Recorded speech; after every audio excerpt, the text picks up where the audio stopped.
Our next speaker has been a Toastmaster for 12 years. He's a DTM in Toastmasters. In fact, many people have heard him say that he absolutely loves Toastmasters. Tonight, he's going to give us a talk that many people can relate to, some can.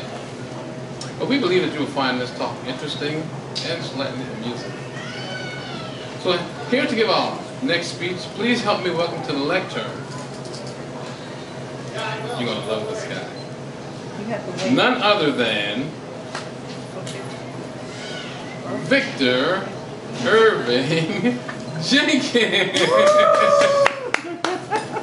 I told you you'd love this guy. Sorry. Here you go. The timer wasn't working. His speech is 5 to 7 minutes long. So, as this middle-aged guy sits in the marriage counselor's office, pondering the question that was just asked of him, the question being, why are you here? He's thinking to himself, and he really can't think of any other reason except because his wife asked him to come, right? So he tells the counselor, well, my wife thinks I don't talk enough. My wife thinks that I watch too much television. She thinks that I forget her birthdays. To which the counselor replied, I'm not interested in what your wife wants. I'm interested in what you want. So he perked up, he goes, can I tell her you said that? Ladies and gentlemen, Toastmasters, anybody in earshot. As a married guy, I know that from time to time we do lots of things to satisfy our wives. And as married women, you know that you ask us to do lots of stuff to satisfy you. Going to marriage counselor is the least of those things. So here I am in front of my computer, doing what I like to do. On my computer, surfing the internet, looking at Facebook, that sort of thing. When my wife comes in, and I'm sure those of you that are married are familiar with this stance because all married women have it. They come in, and they kind of have one hand on their hip like this, and they say something like, when are you going to get with the program? Well, first of all, most of us married guys don't even know that there is a program. So since we don't know it's a program, we know good and well we haven't got with the program, right? But my lovely wife came in and says, you know, she works nights, she says, the toilet is leaking and the noise is driving me nuts, I can't sleep. Well, I might not be the world's best handyman, but hey, I knew how to handle this problem. We grew up with leaky toilets in every home we ever rented as a boy, right? So, I knew what to do. You go in the bathroom and you jiggle the handle. And sometimes that worked, sometimes it didn't work. And if it didn't, we had a really scientific thing that we did second. Jiggle the handle some more. And of course, if that didn't work, then we just lived with it until we moved, which wasn't going to be that long. Jiggling the handle, in my guesstimation, is just one of the things that you live with when you're in a house. Kind of like crickets in the forest. You just handle it. But my wife wasn't going for that, right? So she knew that she would have to do what she has done time and time again. She's going to have to break down, go next door, and get Steve. Now, I don't know if you know guys named Steve, but Steve, and when you think of the Steves that you know, they probably drive a big truck, right? Got a lot of stuff in the truck. And if the truth be told, if he had to, in an afternoon, Steve could build a nuclear reactor in your backyard if you wanted him to, right? So she goes and gets Steve. Steve comes over with his tool belt and all this stuff on, goes in the bathroom, starts off saying, hey Victor, come over here, man. And you know, I always hated it when he, hey Victor, come over here. I never knew what he was doing.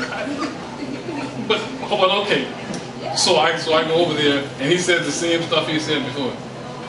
Hey Victor, take a look at that. You see that right there? That's your problem. I didn't know what my problem was. So I answered in the only way I could have answered, that would get him to leave. Oh, okay. So Steve leaves. And he's gone. And he supposedly told me how to fix this leaky toilet. You guys know that I do videos sometimes, a lot, right? So I get this brilliant idea, and I go to YouTube, and I type in how to fix a leaky toilet. And some videos turned up as to how to fix a leaky toilet. And it was going through and telling you what all those things in the toilet bowl was and what the name of it was, and kind of demystified what Steve was talking about. So I clicked on one of the videos, I'm watching it, and it says step 1. And it told you what to do in step 1. Then when you click the step 2, this little thing popped up and says $19.95. Well, that dog wasn't going to hunt. I don't want to give you $19. In any case, I was able to find a YouTube video that actually told me how to fix the leaky toilet, and I was successful, and I fixed a leaky toilet. And so now I'm thinking, well, maybe I should go into the plumbing business, because I can fix the leaky toilet.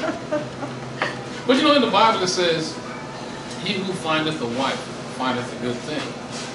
And you don't always know what that means, because sometimes that good thing is not recognizable. There's some women I know that tell me that they think that every guy in the world knows how to swim. He knows how to drive a 5-speed transmission. And he knows how to do yard work. And not only does he know how to do yard work, he likes doing yard work. Well, I know.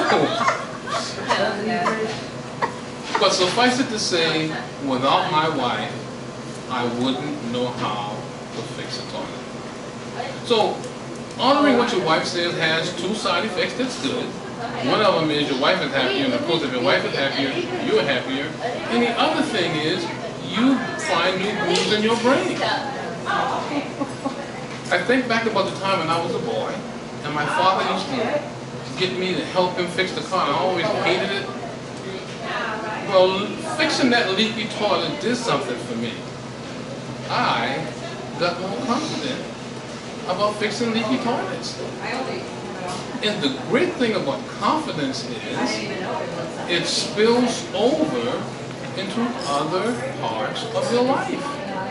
When you are confident in one area, that confidence spills over and you try other things. So if you have a wife or a woman or someone in your life that just seems to stretches you, it seems like they stretch you and cause you to do things that you wouldn't ordinarily do, keep in mind, when you try things that you're not familiar with or that you're not confident with and you succeed, you get more confident. So, if you're wondering what it means about he who finds a wife findeth a good thing, let me tell you, I'm a lot better off now knowing how to fix that toilet than if I hadn't. And I gotta tell you, if my wife hadn't asked me to fix that toilet, or trim the grass, or any other number of things, I would not have done it.